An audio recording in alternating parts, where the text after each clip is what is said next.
मैं नौकरी की तलाश में शहर आई थी। तभी मेरी दोस्त ने मुझे अपने घर रहने के लिए जिद करने लगी। उसने अपने पापा की देखभाल करने को कहा और खुद आगे की पढ़ाई के लिए इलाहाबाद चली गई। जैसे ही बाहर विदेश गई, उसके पापा को मेरे प्रति व्यवहार बदलने लगा। वे अक्सर मुझे अपने कमरे में बुलाते थे। एक बार तो उन्होंने झूठ बहाना बनाकर कहा कि उन्हें बहुत ज़्यादा दर्द हो रहा है और मुझे अपने कमरे में बुलाया। उस रात जब मैं उनके पास गई तो अचानक वह मेरे शरीर पर हाथ फेरने लगे और तब अंकल ने कहा, तन्वी, मुझे पता नहीं था कि तुम्हारी उम्र की लड़की इतनी बड़ी होती है। इतना कहते ही अंकल ने मुझे अपने बेड पर लिटा लिया और फिर मेरा हेलो दोस्तों, आज की इस कहानी में आप सभी का स्वागत है। दोस्तों, कहानी सुनने से पहले आप सभी से रिक्वेस्ट करूंगी कि हमारे चैनल को सब्सक्राइब, लाइक और शेयर करें। जिन्होंने अभी तक नहीं किया और कर ली है तो उसके लिए धन्यवाद। जल्दी से कहानी आपको सुनाते हैं। मेरा नाम तन्वी है। अभी अभी मैं नौकरी के लिए शहर आई थी। मेरे शहर आने की खबर मैंने अपनी दोस्त पायल को दी थी। पायल मेरी सोशल मीडिया पर दोस्त बनी थी।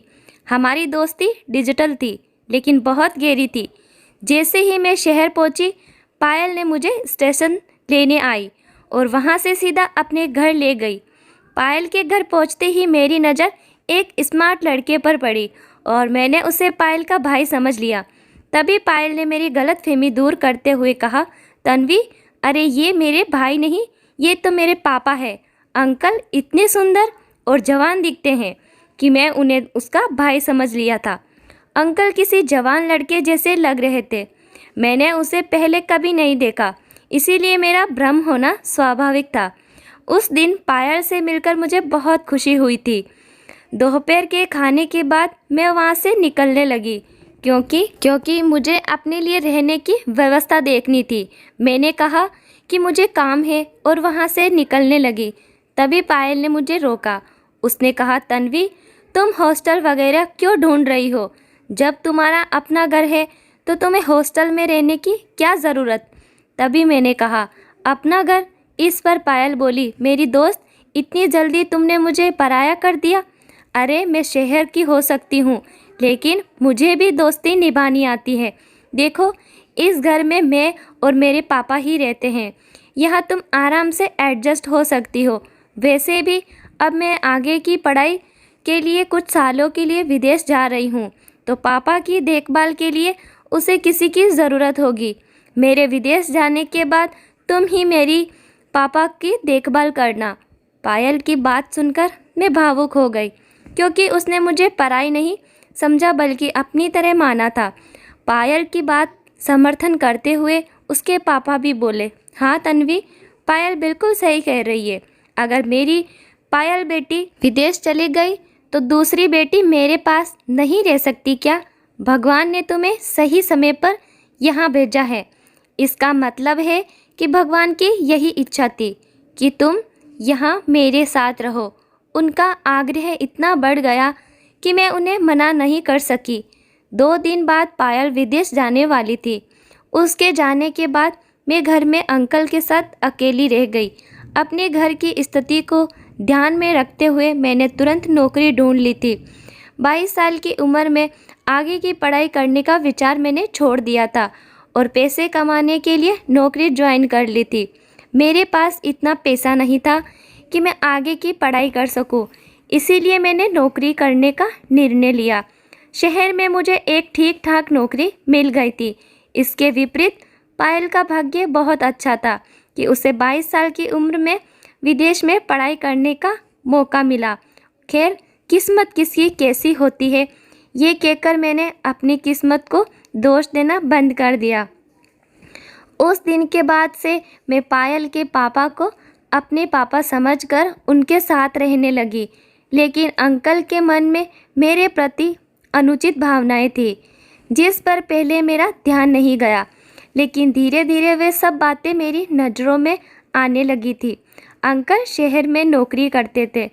उस रात अंकल ने हम दोनों के लिए मेरा पसंदीदा खाना बनाया था। वे बोले, मैं तुम्हारे सोशल मीडिया से तुम्हारी कुछ पसंद नापसंद के बारे में पता कर लिया। तुमने अपनी बायो में लिखा है कि तुम्हें महाराष्ट्रियन फूड बहुत पसंद है। अंकल मेरी पसंद नापसंद का ख्याल रखने लगे थे। उस रात जब हम खाना खा रहे थे, वे मेरे पास आकर बैठ गए। उन्होंने मेरी थाली में एक रोटी रखी। खाना ख़त्म होने के बाद मैं अंकल की मदद करने लगी और डाइनिंग टेबल से बर्तन उठाने लगी। मेरा काम देखकर वे बोले, तुम बिल्कुल परफेक्ट लड़की हो। मैंने कई बार पायल के मुंह से तुम्हारी तारीफ सुनी है और तभी से मैं तुमसे मिलने के लिए उत्सुक था। तुम और पायल में बहुत फ़र्क है। पायल कभी भी घर के कामों में मदद नहीं करती, उल्टा वे घर का सामान इधर उधर फैलाने में एक्सपर्ट है। पायल के मज़ेदार किस्से सुनकर मैं हंसने लगी।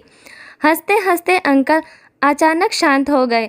मुझे लगा कि उन्हें पायल की याद आ रही है, इसीलिए मैंने उनके कंधे पर हाथ रखकर कहा, अंकल अगर पायल की याद आ रही है तो मैं उसे फ़ोन कर देती हूँ, आप इतने उदास मत हो। तब अंकल ने मेरे हाथ पर हाथ रखकर कहा, पायल हमेशा के लिए विदेश नहीं गई है, ये मुझे अच्छी तरह पता है। मुझे अब उसकी याद में शांत नहीं बैठना, बल्कि मैं अचानक तुम्हारे ख्यालों में खो गया था। आगे वे बोले, मैं सोच रहा था कि तुम कितनी परफेक्ट हो। अगर तुम बार बार मुझे इस तरह इम्प्रेस करती रहोगी तो फिर मेरा क्या होगा। तो मुझे बार बार इस तरह से इम्प्रेस मत किया करो, नहीं तो फिर मुझे संभालना तुम्हारे लिए मुश्किल हो जाएगा। यह कहकर अंकल मेरे साथ प्लेट लेकर किचन में चले गए। कुछ समय तक मैं एक ही जगह पर इस तरह खड़ी रही। अंकल की बातें मेरे सर के ऊपर से गुजर गई थी। धीरे धीरे अंकल ने मेरे सामने अपनी सुंदरता का असर डालना शुरू कर दिया। वह हर रोज़ सुबह जल्दी उठकर योग करते थे। जब मैं उन्हें योग करते देखा तो मुझे उनके जवान दिखने का राज समझ आया। एक बार अंकल मुझे ऑफिस से जल्दी घर बुलाया था, क्योंकि उन्हें मार्केट में शॉपिंग के लिए जाना था और वे चाहते थे कि मैं उन्हें लेकर जाऊं। उस दिन मैं दोपहर में आधा दिन की छुट्टी लेकर घर आई। घर पहुंचने के बाद मैं बार बार बेल बजाई, लेकिन अंदर से कोई आवाज़ नहीं आ रही थी। शायद बेल भी नहीं बज रही थी। तब मैंने अपने पास रखी दूसरी चाबी से दरवाजे का ताला खोला और अंदर चली गई। हॉल में मुझे कोई दिखाई नहीं दिया।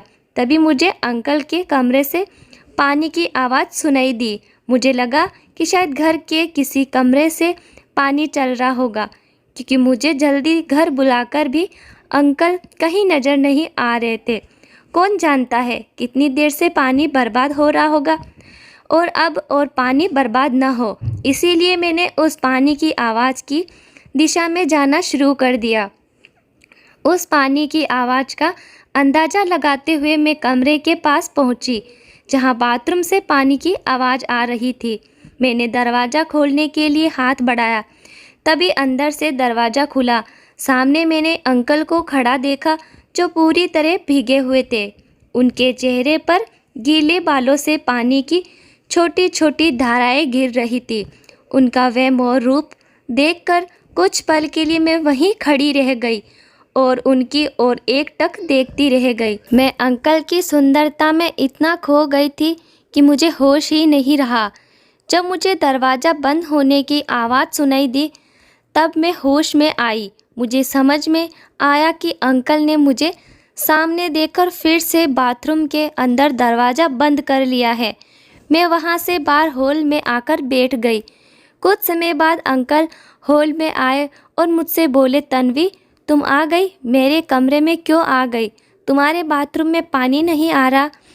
तब मैंने अंकल को बताया कि मुझे आपकी आवाज़ नहीं सुनाई दे रही थी, इसीलिए मुझे लगा कि आप अभी घर नहीं आए हो। मुझे नल के पानी की आवाज़ सुनाई दे रही थी, इसीलिए मैं आपके कमरे तक आ गई। इस पर बोले, अच्छा, कुछ समय पहले जो हुआ वे सब नज़र की गलती से हुआ। आज मैंने जूते घर के दरवाजे के पास रखे थे, इसीलिए शायद तुम्हें ध्यान नहीं आया होगा कि घर पर ही हूँ। जाओ, तुम भी फ्रेश हो जाओ, मैं तैयार होकर आता हूँ। ऐसा कहकर अंकल अपने कमरे में चले गए और मैं भी फ्रेश होने के लिए अपने कमरे में आ गई। कुछ समय बाद हम दोनों अपने अपने कमरों से तैयार होकर मार्केट जाने के लिए बाहर आए। अंकल बहुत साधारण कपड़ों में तैयार हुए थे, लेकिन फिर भी वे बहुत सुंदर लग रहे थे। मुझे उन्हें देखकर ऐसा लग रहा था जैसे पहली बार मैं किसी पुरुष की ऐसी सुंदरता देख रही हूँ। उस समय भी बार बार अंकल की ओर देख रही थी। वह मेरे पास आए और मेरे बालों में हाथ फेरते हुए बोले, तन्वी, अरे तुम बार बार के सोच में डूब रहते हो, चलो अब जल्दी करो। अंकल की बात सुनकर मैं खुद को फिर से होश में ले आई और उनके साथ मार्केट के लिए निकल पड़ी। जैसे ही वे गाड़ी पर मेरे पीछे बैठे, उन्होंने अपने दोनों हाथ मेरे कंधों पर रख दिए। मार्केट में जहाँ भी उन्हें जाना था, मैं उन्हें वहाँ लेकर जा रही थी। घर लौटने के बाद अंकल ने मेरे चेहरे पर हाथ फेरते हुए कहा, तुम परफेक्ट गर्ल का नाम पूरी तरह से सूट करता है, क्योंकि तुम सच में वैसे ही हो, बिल्कुल परफेक्ट। तुमने बिल्कुल भी शिकायत नहीं की। जहाँ जहाँ मुझे जाना था मुझे वहाँ लेकर गई, जिससे मेरी शॉपिंग जल्दी ख़त्म हो गई। नहीं तो तुम्हारी दोस्त पायल मुझे एक दुकान पर छोड़ देती है और बाकी जगहों पर मुझे पैदल जाना पड़ता है, जबकि वे गाड़ी में बैठी रहती है। लेकिन तुमने तो सारे बैग उठाए और मुझे हर जगह गाड़ी पर बिठाकर ले गई, जैसे कि मेरा काफ़ी समय बच गया। इसके बाद अंकल ने मेरी पीठ थपथपने की बजाय मेरे गालों को प्यार से खींचा। ये सब बहुत सहजता से हुआ, लेकिन इसका मेरे मन पर गहरा असर होने लगा था। जिस तरह से उन्होंने मुझे शाबाशी दी, मैं इस विचार में खोई गई कि एक जगह खड़ी रही। इस बीच अंकल ने सूट बूट पहनकर मेरे सामने खड़े हो गए और बोले, इसमें कैसा लग रहा हूँ? मैंने कहा, इसमें तो आप बहुत सुंदर लग रहे हैं। तन्वी, क्या तुम मेरी थोड़ी मदद करोगी टाई बांधने में? और फिर मैं उनकी मदद करने लगी। जब मैं टाई बांध रही थी तब कपड़े के बाहरी तरफ से ही सही, लेकिन मेरा उन्हें छूना हो रहा था। मैं बिना एक शब्द अंकल के सारे काम कर रही थी। अगले दिन जब वे अपने ऑफिस जाने के लिए तैयार हुए तो उन्होंने नया पैंट सूट पहना हुआ था। जब अच्छे से तैयार होकर आए तो वो इतने सुंदर लग रहे थे। उस दिन अंकल ने मुझसे कहा, कल तुमने दोपहर के वक्त मेरे लिए आधे दिन की छुट्टी ली थी, वैसे ही आज सुबह के कुछ घंटे आधे दिन की छुट्टी लो और मेरे साथ ऑफिस चलो। अंकल मुझे अपने ऑफिस क्यों ले जा रहे थे, ये उन्होंने ठीक से नहीं बताया था। जब हम ऑफिस पहुँचे और उनके फ्लोर पर एंट्री की तो उन्होंने मेरा हाथ पकड़ लिया। अंकल का ये अजीब व्यवहार मुझे समझ नहीं आया। कर्मचारी हमें अलग अलग नज़रों से देख रहे थे। फ्लोर पर नहीं बल्कि अपने बॉस के केबिन में भी ले गए। उनके बॉस हमें अजीब नज़रों से देख रही थी। अंकल ने बॉस से मेरी पहचान कराते हुए कहा, ये मेरी तन्वी है। ऐसा कहकर उन्होंने मेरा परिचय दिया। किसी लड़की का परिचय ऐसे कौन कराता है? बॉस से मिलने के बाद अंकल मुझे बाहर लेकर आए और मुझे वहाँ से जाने के लिए कह दिया। अंकल के ऑफिस में उनसे कोई सवाल न कर सकी। जब शाम को घर आए तो अंकल का व्यवहार थोड़ा अजीब था। घर आते ही अंकल ने मुझे गले लगाया और कहा, आज तुम मेरे साथ ऑफिस जाकर मेरी बहुत बड़ी मदद की। अंकल मुझसे बात करते हुए तभी अचानक ज़ोर से बिजली कड़की, जिसकी आवाज़ से मैं डर गई और उन्होंने मुझे गले लगा लिया। उस वक्त उनकी वे गले लगाने की भावना कुछ अलग ही थी।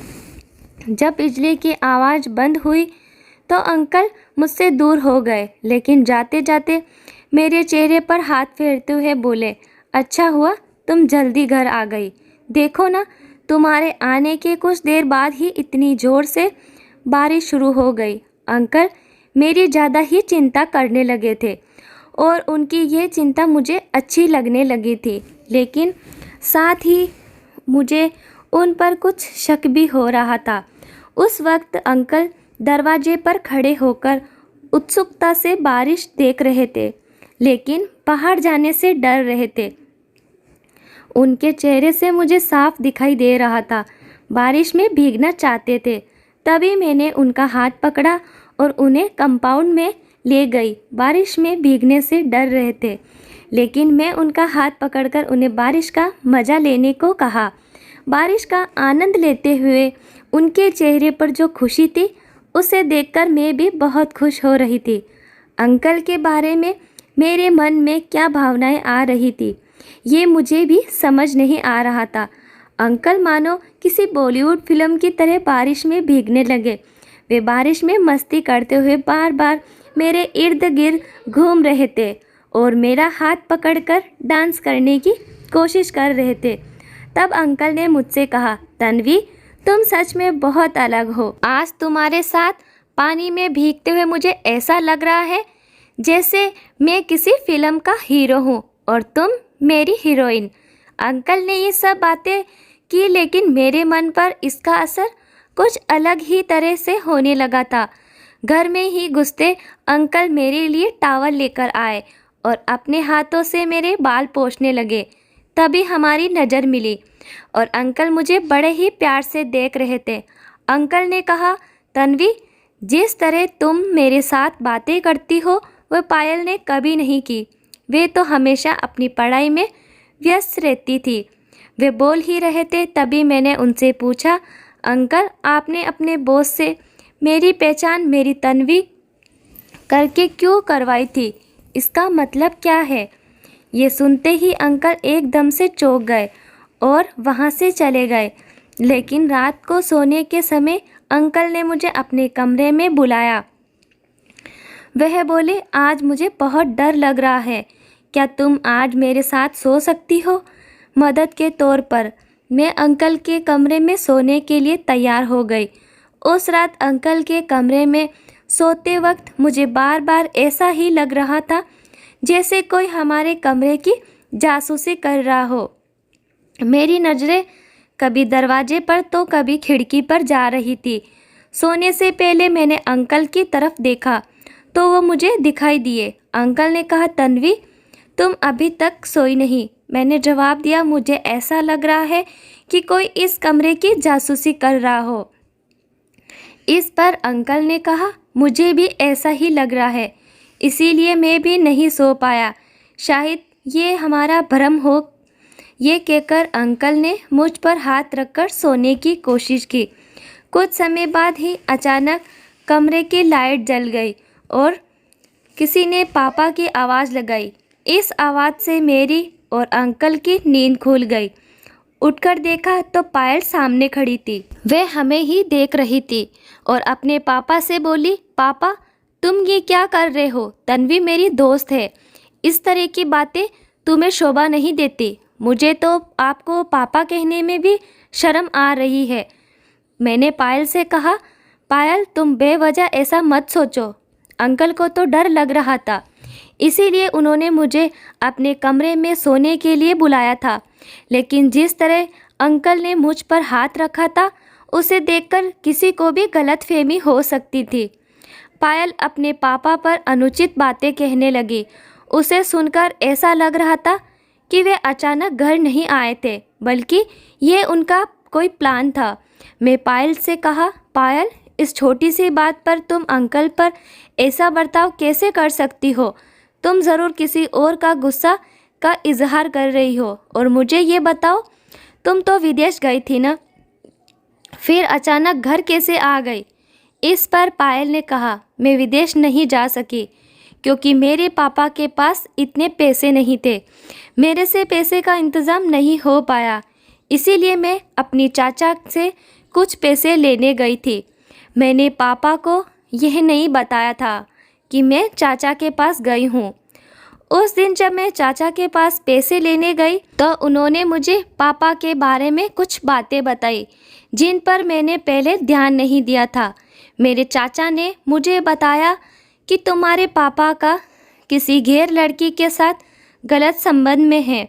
मैंने उनकी बातों पर यकीन किया क्योंकि उनके कहने पर शक न करने की कोई वजह नहीं थी। मेरी माँ के न होते हुए भी पापा इतने खुश रहते थे, लेकिन इस पर मैंने कभी ध्यान नहीं दिया था। उस दिन चाचा ने मेरी आंखें खोल दी। तभी मैंने प्लान बनाया कि मैं पापा पर नज़र रखूँगी। इस दौरान तुम भी शहर आने वाली थी। मेरे प्लान के अनुसार मैंने कहा कि मैं विदेश जा रही हूँ और तुम पापा के साथ रहना, कि मुझे पता था कि मेरे पापा का बुरा असर तुम पर भी पड़ने लगेगा। तुम दोनों के बीच जो चल रहा था वह मुझे समझ आ गया। तन्वी, मैं तुम्हें इसका दोषी नहीं मानती। असली गलती मेरे पापा की है। इसकी नीयत खराब है। तुम तो बस उनकी बातों में आ गई। जब पायल शांत हुई फिर मैंने उससे कहा, तुमने अपने पापा पर आरोप लगाया, अब खुश हो गई। अब बोलो, और कुछ भी बाकी है? बाकी हो तो वह भी कह लो, क्योंकि आगे तुम्हें बोलने का मौका नहीं मिलेगा। तब मैंने कहा, पायल, तुमने हम पर नज़र रखी, लेकिन जो तुम्हें देखना चाहिए था वे तुमने देखा ही नहीं। वे मुझे अपने ऑफिस इसीलिए ले गए थे क्योंकि उनकी नई बॉस उन पर नज़र रख रही थी और उसके सामने ये दिखाना था कि वे अकेले नहीं हैं, उनके साथ उनकी जवान बेटी भी है। उसको बेटी का डर दिखाने के लिए वे मुझे ऑफिस ले गए थे। और अभी भी जब वे मुझ पर हाथ रखकर सो रहे थे ना, तो ऐसा इसलिए क्योंकि वे मेरे और तुम्हारे में बीच कोई फ़र्क नहीं समझते। अगर तुम दूसरों की बातें सुनने के बजाय अपने पापा को समझने की कोशिश करती तो तुम्हारे मुंह से पापा के बारे में ऐसे शब्द नहीं निकलते। कुछ ही दिनों में मुझे ये भी समझ में आ गया कि अंकल घर में रहते हुए भी अकेले थे, जबकि उनकी जवान बेटी उनके साथ थी। उन्होंने तुम्हारे कारण दूसरी शादी नहीं की, वे तुम्हारे लिए ही जीते रहे। लेकिन जब तुम्हारे ऊपर पापा की देखभाल की जिम्मेदारी आई तो तुमने पापा पर ध्यान देने के बजाय खुद की दुनिया में खो गई और लोगों की बातें सुनकर उन पर अनविश्वास कर लिया। मैं बात कर रही थी कि अंकल ने मेरे कंधे पर हाथ रखा और कहा, तन्वी, तुम्हारे पास जो समझदारी है शायद वे पायल में नहीं है, क्योंकि मैं इसे कभी किसी चीज़ के लिए मेहनत करने नहीं दी। मैंने उसे हर चीज़ समय पर दी, लेकिन आज मेरी बेटी ने मेरे प्यार का बदला मुझ पर इस तरीके से करके चुकाया। फिर मैंने कहा, पायल, तुम्हारे चाचा चाची ने तुम्हें मेरे खिलाफ भड़काया है ताकि हमारे बीच दूरियां पैदा हो सके। तुम्हारे चाचा चाची से मदद मांगने से पहले मैं तुम्हारे चाचा के पास तुम्हारे पिता की संपत्ति का हिस्सा मांगने गई थी, लेकिन उन्होंने मुझे कुछ भी देने से मना कर दिया था। तब मैंने उन्हें धमकी दी थी कि मैं उन्हें अदालत में खींचकर लेकर जाऊंगी। जो तुम्हारे चाचा से तुम्हारे पिता का हक मांगने गई थी, वे सिर्फ तुम्हारे लिए, क्योंकि मैं तुम्हारी इच्छाओं को मारना नहीं चाहती। मुझे भी तुम्हें बड़े शहर में पढ़ाई के लिए भेजना था, लेकिन मुझे नहीं पता था कि तुम इतनी जल्दी दूसरों की बातों में आ जाओगी। आज तुमने अपने पापा के प्यार का यह सिला दिया। बेटी, ऐसा कहकर अंकल रोने लगे। अंकल की बात सुनकर पायल की समझ वापस आ गई।